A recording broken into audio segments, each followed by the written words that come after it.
전 사실 특정 대학에 트라우마가 있습니다. 너무 시험을 많이 봤었고 그때마다 떨어졌었기 때문입니다. 제가 처음 편입시험을 봤을 때 제 주변의 친구 중 한 명이 그 학교에 합격을 하게 되었어요. 저는 그게 단순히 운은 아닐 것이라는 생각을 하게 되었고 그 친구가 어떤 걸 잘해서 붙었는지 궁금했었습니다.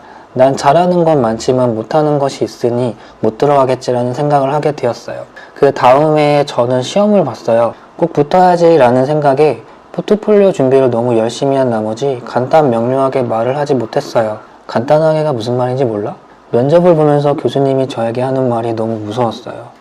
저는 예비 12번으로 불합격했습니다. 그 다음에 대학원 면접도 봤었죠. 그 교수님과 또 대면하게 되었어요. 제가 마지막 질문에 좀 다른 대답을 했어요. 제가 너무 깊이 간 거죠. 내가 하는 말이 무슨 말인지 몰라? 불합격. 너무 무서웠어요. 그해 또 편입시험을 봤어요. 다행히 그 교수님을 보지 못했어요. 면접은 정말 평범했습니다. 포트폴리오 설명도 간단하게, 질의응답도 간단하게. 저는 그해 예비 2번으로 불합격했고 저는 다른 학교에 합격했어요. 그 학교랑 나랑은 맞지 않아. 도대체 그 학교 다니는 애들은 나랑 얼마나 다른 거야? 그 생각에 사로잡혀 있었어요. 이후 강사 생활을 할 때마다 그 학교 학생이나 교수를 만날 때가 되면 색안경을 끼게 되었어요. 그 학교 학생이니 당연히 똑똑하겠지. 나보다 똑똑하지 않더라도 나보다 아는 게 없더라도 발전 가능성은 나보다 크겠지. 근데 그 학교 학생들은 한 명, 두 명 만날 때마다 느끼는 건 정말 평범하다. 그렇게 똑똑하지도 않고 그렇게 멍청하지도 않았어요. 저와 다른 점을 찾고 싶었어요. 어떤 게 다를까? 그냥 나와는 때묻지 않은 순수함을 가졌다랄까요? 그렇게 순수한 학생들을 볼 때마다 저는 힐링이 되었어요. 저는 그렇게 그 학교 학생들은 나와 달라 라는 색안경을 벗을 수 있게 되었죠. 한 번은 그 학교 교수님과 같이 모델링 수업을 할 기회를 갖게 되었어요. 저는 사실 궁금했어요. 그 학교 교수님이면 얼마나 똑똑할까? 나와는 어떻게 다를까? 커리큘럼을 맞추기 위해 한번 미팅을 했었는데 그분이 하는 말씀에 제 눈과 귀를 의심을 하게 되었어요. 제가 극혐하는 모델링 습관을 전부 가지고 있었어요. 이렇게 가르치면 분명 학생들이 힘들어할 텐데 과연 저렇게 수업이 가능할까?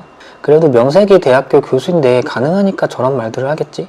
내가 이상한 걸 수도 있어. 내가 토를 달면 분위기가 이상해질 것만 같았어요. 일단 아무런 토를 달지 않고 진행하기로 했지만 저는 그 교수님 스타일대로 수업을 진행할 수는 없었어요. 결국 나는 나대로, 그 교수님은 그 교수님대로 진행을 했죠. 근데 그게 결국 학생들의 불만으로 이어졌고 그 교수님과는 더 이상 같이 수업을 할 수는 없었어요. 다른 사람은 몰라도 이게 어디서부터 잘못됐는지 저는 알아요. 그분은 라이노를 20년을 써왔지만 그 스킬들은 제대로 고인물이었고 그가 지금의 학생들은 이해할 수 없는 수업 과정이었던 거예요. 저는 그 교수님에게 쫄아 있었어요. 일단 나는 경차를 타고 다녔고 그분은 메르세데스 벤츠 AMG를 타고 다녔고 나는 일개학원 강사였고 그분은 내가 갈 수 없었던 그 학교의 교수님이었고 어느 회사의 사장이었고 이런 몇 가지 현실들이 저의 판단을 흐리게 한 거예요. 이 사건은 제 인생 몇몇 사건 중 후회되는 사건 중 하나예요. 내가 해야 할 말을 하지 못한 것. 돌려 말하더라도 말을 했어야 했는데 내가 그 학교에 대해 트라우마만 없었더라면 그 교수님에 대해 색안경이 없었더라면 이렇게 일이 커지지 않았을 텐데 이후 전 사람들에 대해 색안경을 벗는 연습을 하기 시작했어요. 아무리 나이가 많아도 나이값 못하는 사람이 있을 수도 있다. 경력이 모든 걸 설명하지 않는다. 한쪽으로 치우친 경력은 좁은 시야의 고인물일 수도 있다. 그게 나일 수도 있다. 아무리 나이가 적어도 나보다 나은 생각을 할 수 있다. 배울 점이 분명히 있다. 이렇게 생각하면 사람 관계에 위아래가 없어져요. 내 주변 사람 중에 나를 너무 높여 생각하는 사람이 있으면은 저는 부담스러워요. 나를 높게 볼까 일부러 싼티나게 행동하는 경우도 있어요. 나는 높은 사람이 아니다. 그러니 벽을 허물어라. 네 할 말은 해라. 그 사람의 배경을 보고 외모를 보고 언행을 보고 저 사람은 어떻다. 섣불리 판단하지 마세요. 그 사람이 어떤 사람인지는 최소 1년은 지나봐야 알 수 있어요. 제 주변엔 그 학교 출신의 사람들이 많아요. 그 사람들이 이제 나와 어떤 게 다른지는 조금은 알 것 같아요. 똑똑하게 끈기 있고 적응력이 빠르다. 나는 생각을 너무 깊게 해서 본질을 잊을 때가 많다.